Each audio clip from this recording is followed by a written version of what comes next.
Hello guys, today we'll talk about Matt Damon's The Great Wall. I remember when this movie came out, I thought this movie looked ridiculous. It was one of those movies that I said I'll get around to seeing eventually. And I wasn't surprised this movie wasn't that great. I'm going to spoil the score right now because I did not rate this movie, and I had to really, I really didn't want to review this movie because what is there gonna be? What is gonna be the fluff of this review? So The Great Wall is an incredibly generic kaiju movie.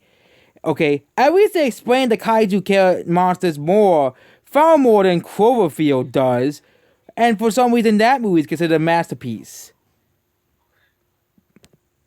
So The Great Wall is basically one of the most generic movies ever made. Basically, it's about these two guys that go into China and they get of course imprisoned within the Great Wall, and they discover why the Great Wall was created, because a bunch of beasts are trying to destroy to get over the Great Wall so they can continue to proliferate the population. Yep, that's the entire plot of the movie, is them stopping the beasts. No real character development is really in this movie at all. There is no real things about this movie. The action scenes are pretty okay, which is the only good thing about the movie. The CGI is meh. Overall, this is just a bland and generic movie. There isn't really anything noteworthy about this movie.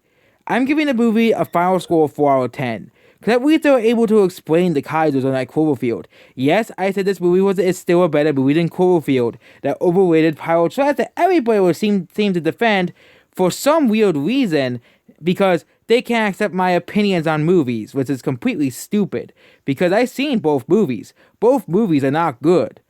If you really want to see a good kaiju movie, just watch Godzilla. This was the easiest made a Godzilla movie set in China, and it would have been a far better movie, because everybody knows who Godzilla is. And also the fact that they are changing the Great Wall's history from keeping away from the Mongols, to not keeping away from just generic monsters.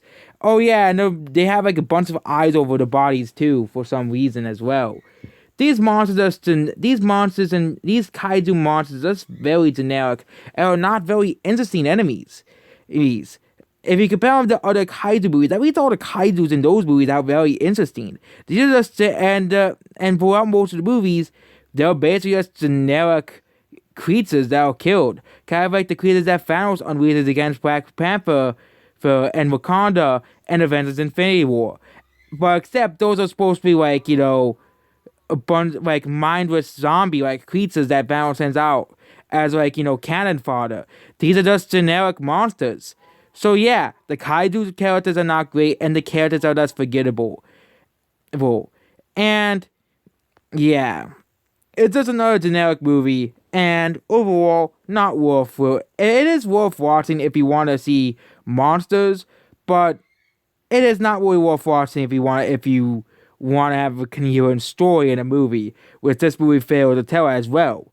So yeah, I give too many 3s out of 10, so I'll give this movie a 4 out of 10. Whereas yes, that's the same score I gave The Incredibles. Cry about it.